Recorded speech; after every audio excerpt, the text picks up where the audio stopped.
Guys, নমস্কার or নমস্কার। namaste, assalamu alaikum and namabuddha. This is Shetu and he's my fresh friend. Akash Kumar Roy. So welcome to new reaction video. তো guys, basically today I'm super duper excited. কারণ হচ্ছে আমরা আজকে খান স্যারের ভিডিওতে reaction Reaction দিয়েছি। দিয়েছি। তো অনেক এক্সাইটেড গাইস। আর এটা হচ্ছে রিসেন্ট একটা video and original video link in description. Please go and visit and subscribe our YouTube channel. And already তুই তো জানিস খান স্যারকে জানিস? অবশ্যই। He is very straight forward person, that's why we like him, right? তো অনেক excited ভিডিওটা দেখার জন্য। আর ভিডিওটা একটু long, so don't skip sir, enjoy the full video. ঠিক আছে, তো কে কোথাও হতে বলতেছো অবশ্যই সেটা কমেন্ট করে জানাও। আর guys, I have another second blog YouTube channel, link in description. Please go and visit and subscribe my second blog YouTube channel.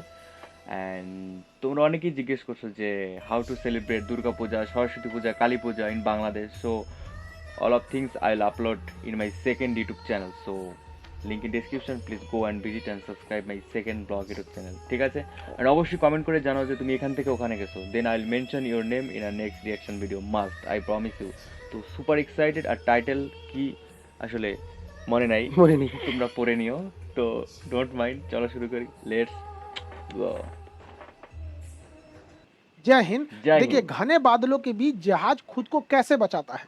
कैसे? बहुत ज्यादा घने बादलों से अगर जहाज जाएगा तो उसमें टर्बुलेंस यानी कंपन झटका पैदा होगा, जिससे कि उसका स्ट्रक्चर फेल्योर भी हो सकता है और यात्रियों को बहुत ज्यादा डिस्टरबेंस भी हो सकता है। अच्छा। इसे बचने के लिए इसके आगे वाले हिस्से में रडार लगा होता है, वेदर रडार कहते हैं उसे।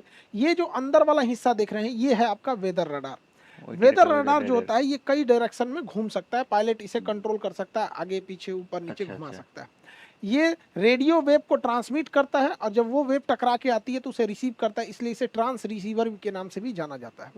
इसे एरोडायनामिकल शेप में ऐसे बंद किया जाता है जिसे हम लोग रेडॉम कहते हैं। ये इसका रेडॉम है। तो ये रेडॉम एरिया होता है। रेडॉम को हम लोग बहुत मजबूत बनाते हैं क्योंकि जहाज के आगे का पहला झटका ये रेडॉम ही बर्दाश्त करता है। इसे कंपोजिट मटेरियल से बनाया जाता है 6-7 लेयर से, ताकि ये मजबूत भी रहे और जब इसे ढका जाए तो इसके अंदर से रेडियो वेव चली जाए और वापस आ भी जाए, लेकिन हवाओं को ये अंदर आने नहीं देता है, वेव को आने जाने देता है यहाँ पे, जिस वजह से ये रेडॉम काफ़ी ज़रूरी होता है। ये रेडॉम को मजबूत भी बनाना होता है। देखिए, इसका थूथूर पूंछ लिया किसी पक्षी से टकरा के यहाँ पर, तो ये रेडॉम मजबूत भी बनाना होता है, नहीं तो ये झटका लगेगा तो ये पहले यही झटके को ये देखता है। तो ये रेडॉम वेव को आने और जाने देता है। इस अपने आगे वाले वेव से ये रेडॉम से वेव को छोड़ता है। जब ये वेव जाती है, बादलों से टकरा के आती है, तो ये पता लगाता है कि आगे का मौसम कैसा है। ये लगभग 30 से 40 किलोमीटर दूर आगे के एरिया को देख लेता है।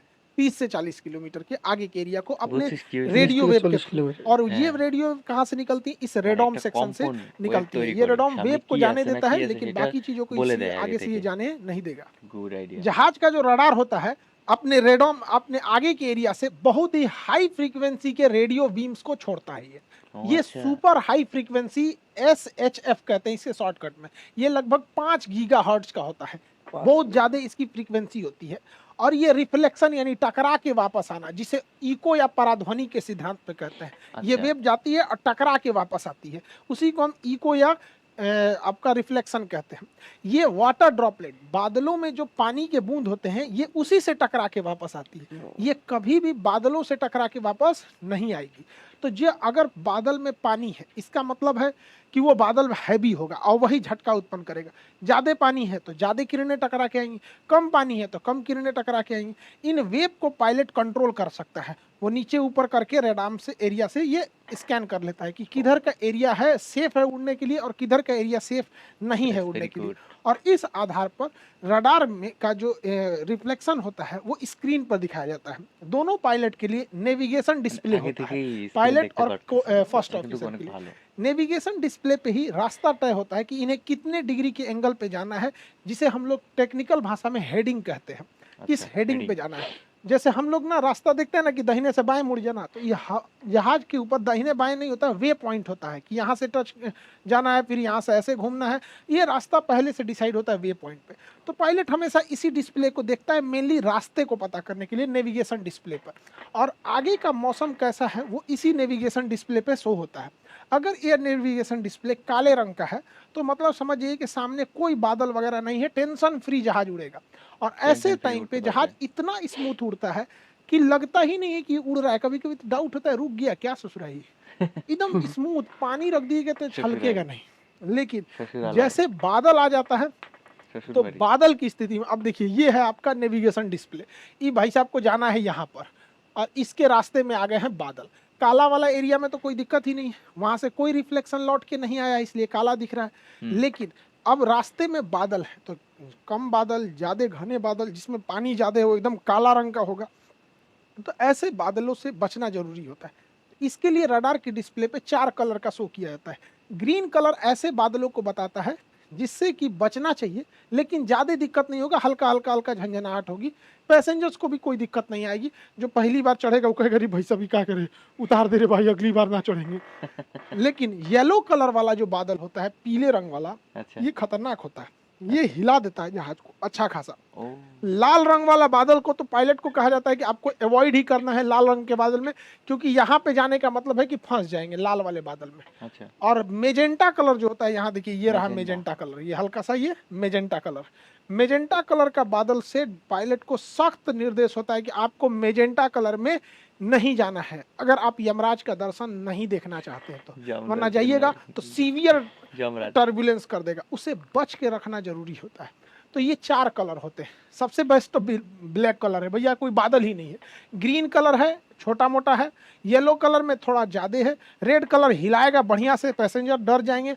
और मेजेंटा कलर में कोई ठीक नहीं, उलाट पलट देगा जहाज को, स्ट्रक्चर मैंने फेलियर का भी डर होता है, टर्बो डायने उन्हें टूट जाएगा, कोई बहुत ज्यादा सीवियर वो हो जाएगा, टर्बुलेंस हो जाएगा। जैसे इस जहाज को देखिए, इस जहाज को जाना है यहाँ से सीधे, अच्छा। अब इसको सीधे जाना है यहाँ पे।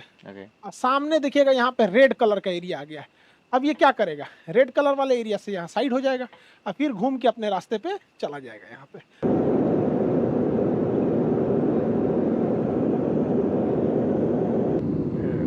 স্যার লাইভ দেখাচ্ছে ডিরেক্ট ভিডিও নাকি?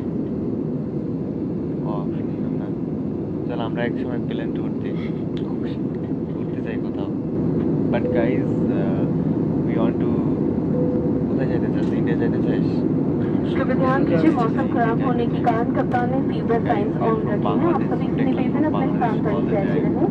सुरक्षा के लिए कुर्सी की पेटी बांधे रखिए। धन्यवाद। तो देखता है कहाँ से इसे ज्यादा बचाया जा सकता है। हालांकि ये तो सामने का एरिया दिख रहा है, अगर आप इसे देखेंगे, जैसे इसे सपोज कीजिए इसको यहाँ से यहाँ जाना है, तो सामने में तो बाप रे बाप मेजेंटा कलर है, जाने ले लेगा यहाँ पे।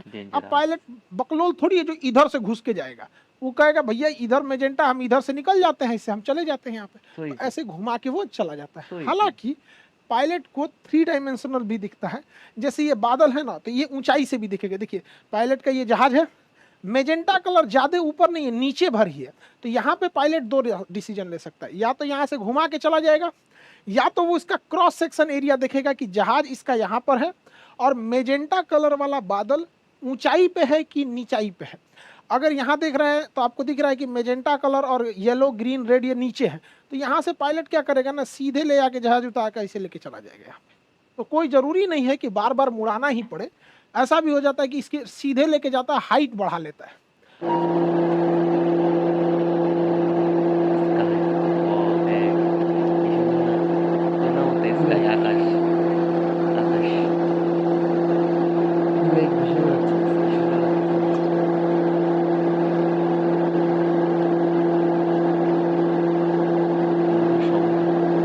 हाइट को क्या करेगा, बढ़ा लेगा, तो कुर्सी की पेटी का बांधने का साइन आ जाएगा, और उधर एयर होस्टेस अनाउंस करेगी कि मौसम खराब होने के कारण कप्तान ने कुर्सी की पेटी बांधने का संकेत ऑन कर दिया है, ये वो। तो लोग कहते हैं बांध ले रे भैया, दिक्कत हो रहा है। तो जब भी मौसम गड़बड़ाता है, आगे बादल दिखता है, तभी ये अनाउंसमेंट किया जाता है। तो आप इतना तो समझ में आ गया कि या सामने से ले जा सकते हैं या ऊपर नीचे भी कर सकते हैं। जैसे यहाँ पे आप देखिए, ये जहाज है और इसका ये रास्ता दिखा रहा है कि ऐसे जाना है सपोज। अब इसके रास्ते में एक रेड कलर वाला है, तो 2 रास्ते हैं इनके पास। अगर इधर जाना है तो यहाँ से ये ऐसे घूम सकते हैं, नहीं तो इसका देखेंगे कि बादल अगर इधर से जाना ना, हम इधर से जेबे करेंगे, तो हाइट देख लेते हैं। तो यहाँ देखिए, यहाँ पे ये जहाज है और यहाँ पर देखिएगा तो ऊंचाई पर लाल वाला है, पीला वाला है और ग्रीन वाला है। तो यहाँ पे पायलट क्या करेगा ना, नीचे से निकाल देगा फिर ऊपर। तो हो सकता है ये बादलों के कभी ऊपर से निकालता है, कभी नीचे से निकालता है, कभी दाहिने से, कभी बाएं से। ये सारा चीज रडार के मदद से ही होता है। अन्यथा बहुत दिक्कत हो जाता। पहले साइंस उतना डेवलप नहीं था, तो बहुत ज़्यादा विमान दुर्घटनाएं होती थी। राइट। जैसे ये रडार देखिए, ये जहाज है, इसको जाना है यहाँ से, सामने है मेजेंटा कलर, भाई साहब इधर से जाना महा बेवकूफ़ी हो जाएगा, इधर से जाएंगे तो उतना ठीक नहीं है। ये रास्ता ठीक लग रहा है यहाँ पर, लेकिन आप अगर ध्यान दीजिएगा तो यहाँ कुछ ऐसे ऐसे पॉइंट्स आपको दिखाई देंगे ऐसे, तो ये दिखाता है कि ये वाला मौसम इधर भी शिफ्ट हो रहा है। इसलिए इस उम्मीद में मत रहिएगा कि यहाँ हमेशा खाली रहेगा, हो सकता है पहुँचते पहुँचते यहाँ का भी बादल खराब ही हो जाए, मौसम खराब हो जाए। इसलिए पायलट देखे भैया इससे तो अच्छा ही है ना, यहाँ से निकालो, नहीं तो हाइट देखो, या तो ऊपर से लेके चले जाओ या तो नीचे से लेके चले जाओ। तो इससे पायलट बचा के जहाज को ले जाता है ताकि सीवियर टर्बुलेंस ना हो। कभी कभी जहाज़ों में इतना भयानक टर्बुलेंस होता है। एक बार हम लोग खाना खा रहे थे, ऐसा तेज मारा खाना गिर गया यहाँ पर, और जो लोग तो पहली बार चढ़ते हैं उनको हैवी सीवियर टर्बुलेंस हो गया इस टाइप का, खाना छिटा जाता है, पूरा गिर जाते हैं लोग। एयर होस्टेस का देखिए बेचारे का, इसको एयर होस्टेस लोग हर परिस्थिति में बेचारी मुस्कुराते रहती हैं सब, इनकी ट्रेनिंग ऐसी होती है। इन लोग को भी जीवन है, लेकिन इनका देखिए इसका माथा उथा फूट गया, क्योंकि ना ये लोग हमेशा खाना पीना कुछ देते रहती है, और बाई द वे टर्बुलेंस भयानक हुआ तो इनको चोट लगने की संभावना ज़्यादा रहती है, क्योंकि ये लोग तो सर्व करती रहती है खाना वगैरह, बाकी लोग तो कुर्सी की पेटी बांधे रहते हैं। तो पायलट बचाने की कोशिश करता है, लेकिन कभी कभी अचानक मौसम हो जाता है। मौसम का क्या कहना है, जहाज का जो पायलट होता है वो इस रडार को चेंज कर सकता है, इसकी डिग्री को घुमा सकता है ऊपर नीचे दाहिने बाएं। अगर बात करेंगे ये कितना ऊपर नीचे घूम सकता है, तो 40 डिग्री ऊपर और 40 डिग्री नीचे ये जहाज को देख सकता है, मतलब बादल है या नहीं है या फिर क्या चीज़ है, तो इस हिसाब से वो देख सकता है 40 डिग्री ऊपर और 40 डिग्री नीचे, ऊपर और नीचे। जहाज को बहुत ज़्यादा और बहुत नीचे अचानक नहीं आना होता है। लेकिन अगर दाहिने और बाएं की बात करेंगे तो 180 डिग्री देख सकता है, दाहिने बाएं की बात करेंगे तो 180 डिग्री। तो यानी पायलट का जो रडार होता है ये वाला, इसके पास अंदर कमांड होता है, वहाँ से उसको चेंज कर सकता है डिग्री इसका। तो यहाँ से अगर दाहिने बाएं देखेंगे तो ये 180 डिग्री देख सकता है, दाहिने से बाएं तक, और ऊपर से नीचे 40 डिग्री ऊपर 40 डिग्री नीचे, यानी टोटल 80 डिग्री ऊपर नीचे देख सकता है, और 180 डिग्री दाहिने बाएं देख सकता है। पायलट के हाथ में इसका कमांड होता है। ये इतना सुपर हाई फ्रीक्वेंसी देता है, लगभग 5 गीगाहर्ट्ज के पास, कि अगर जहाज जो रनवे पे खड़ी है और यहीं पे इसका रडार को ऑन कर दिया जाए, तो रनवे के आगे अगर कोई शहर है, बिल्डिंग है, तो इससे जब ये टकरा के आएगी तो इतना तेज इसकी फ्रीक्वेंसी रहती है कि इससे टकरा के आएगी, और यहाँ पे तो इसका स्क्रीन खराब हो जाएगा। यहाँ पे रडार का जो सेंसिटिविटी होती है खराब हो जाती है, इसलिए उसे निर्देश होता है कि अगर सामने बिल्डिंग खड़ी हो तो आपको ऑन नहीं करना है, पहले उड़ जाना है थोड़ा सा, उसके बाद रडार को ऑन करना है। नेविगेशन रडार ठीक रहेगा, लेकिन ये वाला रडार जो होता है मौसम वाला, उसको बंद रखना है। साथ में कभी कभी क्या होता है ना, रनवे पे होल्डिंग करने के लिए होता है, मतलब यहाँ पे लाइन अप कर देता है यहाँ पर, तो एक जहाज ये खड़ी है, एक ये जा रही है रनवे पे, इस टाइम पे भी रडार को ऑफ करने का आदेश दिया जाता है, वरना इतना तेज सिग्नल इस पे टकराएगा, वापस जाएगा तो इसका रडार खराब हो सकता है। जहाज के अगले हिस्सा को हम रेडॉम कहते हैं, इसे बचा के रखना बहुत जरूरी है। अब इसमें बचाने में एक दिक्कत आ जाती है, दूसरा बिजली उजली तड़कने लगता है, अगवे थुथुरे पे बिजलियाँ गिर जाएगा, तो बिजली गिरेगा ना तो इसमें जो वेव होता है वो डिस्टर्ब हो जाएगा, तो हो सकता है कि पायलट को नेविगेशन में दिक्कत हो, इसलिए स्टैटिक डिस्चार्ज लगाया जाता है। विंग्स पे देखिएगा यहाँ पे तो इस तरह से रॉड निकले रहते हैं, छोटे छोटे ये रॉड। बिजली जो होता है वो करंट होता है, इलेक्ट्रॉन। तो जब कहीं भी आप घर्षण करते हैं, फ्रिक्शन करते हैं, तो उसमें बहुत सारे इलेक्ट्रॉन जमा हो जाते हैं। उसी तरह जहाज इतनी तेजी से उड़ता है कि उसमें बहुत सारे इलेक्ट्रॉन जमा हो जाते हैं, और इलेक्ट्रिसिटी हमेशा कॉर्नर के एरिया में भागती है, तो इसलिए इसके कॉर्नर के एरिया में हाई मेटल के एरिया को ये लगा देते हैं, ताकि यहाँ पे इलेक्ट्रॉन आए और ये इलेक्ट्रॉन बाहर गिर जाए, ये इलेक्ट्रॉन उड़ते जहाज से बाहर गिर जाए, तो इसलिए इसे स्टैटिक डिस्चार्ज कहते हैं। स्टैटिक डिस्चार्ज बहुत जरूरी है, कभी कभी पायलट के अगवे ऐसे बिजली तड़कने लगता है, बेचारा दिक्कत हो जाता है स्टैटिक डिस्चार्ज से बचाने के लिए। तो रेडॉम को स्टैटिक डिस्चार्ज, आगे तो इसे रॉड नहीं लगा सकते, तो ऐसे ऐसे ये उभार देते हैं। ये स्टैटिक डिस्चार्ज होता है कि अगर आगे कहीं पे भी बिजली तड़के ना तड़के, इतना स्पीड से जहाज उड़ता है कि आगे में जो इलेक्ट्रॉन जमा हो जाते हैं वो अगर इसके थुथुरे पे ऐसे इलेक्ट्रॉन जमा हो जाएंगे तो इसका रडार में दिक्कत हो जाएगा। तो रडार में दिक्कत हो जाएगा तो रडार में क्लियर नहीं समझ में आएगा, इसलिए ये जो ऐसे उभरा वाला हिस्सा है ये इस इलेक्ट्रॉन को पीछे की ओर भेज देता है, और जैसे पीछे बॉडी पे जाता है तो स्टैटिक डिस्चार्ज इसको हवा में गिरा देता है। हवाई जहाज जब भी एयरपोर्ट पे उतरती है तो इतनी हाई स्पीड से उतरी रहती है कि उसके बॉडी पर इलेक्ट्रॉन्स भरे रहते हैं। करंट को ही इलेक्ट्रॉन कहते हैं, इलेक्ट्रॉन से बना है इलेक्ट्रिसिटी। तो electricity is nothing more but is the collection of electrons. तो जहाज इतनी तेजी से रगड़ खाते हुए जब रनवे पे आता है तो उसके बॉडी पर पूरे इलेक्ट्रॉन जमा होते हैं, इसलिए अगर हम छुएंगे तो हमें भी इलेक्ट्रिसिटी मार देगा। तो जरूरी है उस इलेक्ट्रॉन को हम जमीन में भेज दें, क्योंकि जमीन किसी भी इलेक्ट्रॉन को खींच लेती है। इसलिए जहां जहाज खड़ा होता है वहां पे एक तो पट्टी होती है, ग्राउंड पॉइंट बोला जाता है, स्टैटिक ग्राउंड पॉइंट। इसमें एक रॉड गया होता है अंदर यहाँ पे। तो जब भी जहाज आएगी तो उसमें एक ठो मेटल रहेगा और उससे वायर से इसको जोड़ दिया जाता है। इसके ऊपर कवर लगाया रहता है ताकि इस तारवा को पकड़ने में कोई करंट ना मारे। तो पहले इसमें ले जाता है, फंसाता है और फिर इससे ले जाके जोड़ देता है। इससे जोड़ना बहुत जरूरी होता है, नहीं जोड़ेंगे अगर तो जैसे जहाज खुलेगा और कोई निकलेगा, कैसे हो हवाई सफर कैसा रहा, जहाजिया को छुएगा मारेगा, झनाक से उधिया जाएंगे, अगले दिन अखबार के फ्रंट पेपर पे आएंगे, स्टैटिक डिस्चार्ज के कारण आत्मा को शांति। पायलट के जो जहाज में वेदर रडार होता है उसका रेंज तो ज़्यादा नहीं होता है, 30 से 40 किलोमीटर होता है। और कभी कभी ऐसा होता है ना कि पायलट को आगे का दिखता है कि थोड़ा सा बादल है, तो पायलट को लगता है अरे इस बादल से तो पार ही कर जाएंगे, उसके आगे भयानक बादल रहता है। तो उसके लिए चाहिए बड़े साइज का वेदर रडार। और बड़े साइज का वेदर रडार जो डॉपलर रडार होता है ये जहाज में फिट नहीं हो सकता है, इसलिए इसे क्या किया जाता है, ग्राउंड पर एयरपोर्ट के आसपास में फिट कर दिया जाता है। तो ये बहुत बड़े एरिया को ये कवर कर लेता है। तो एटीसी भी बता देता है कि बउआ इस रास्ते से मत आओ, तुमको तनी सा दिखा रहा है कि 30 किलोमीटर गड़बड़ है, हमको दिखा रहा है कि पूरा 100 किलोमीटर गड़बड़ है, उलट जाओगे बबुआ, चल जाओ, लौट जाओ। इसलिए तो ये बड़े साइज का वेदर रडार होता है यहाँ पे। अब ये देखिए भारत के नक्शे पे चारों ओर से ये वेदर डॉपलर रडार लगाया गया है।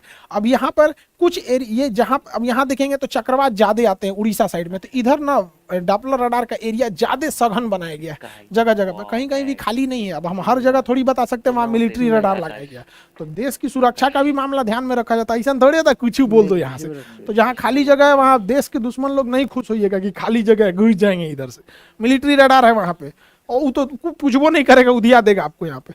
तो ये रडार का बहुत जरूरी होता है यहाँ पे। रडार से भी एक और भी चीज जरूरी होता है, जैसे देखिए पहाड़ी एरिया में, जैसे नेपाल में प्लेन दुर्घटना हुआ, वहां पर रडार में एक और समस्या क्या आती है, बादलों के पीछे पहाड़ छुपे होते हैं। जैसे ये बादल है, इसके पीछे पहाड़ है, तो इसको तो रडार से दिखेगा कि अरे भैया बादल है, चलो ना कोई दिक्कत नहीं। और कहीं जो ये जहाजिया लेके सीधे घुसा तो बादल के बाद सीधे बेचारा पहाड़ में टकरा जाएगा।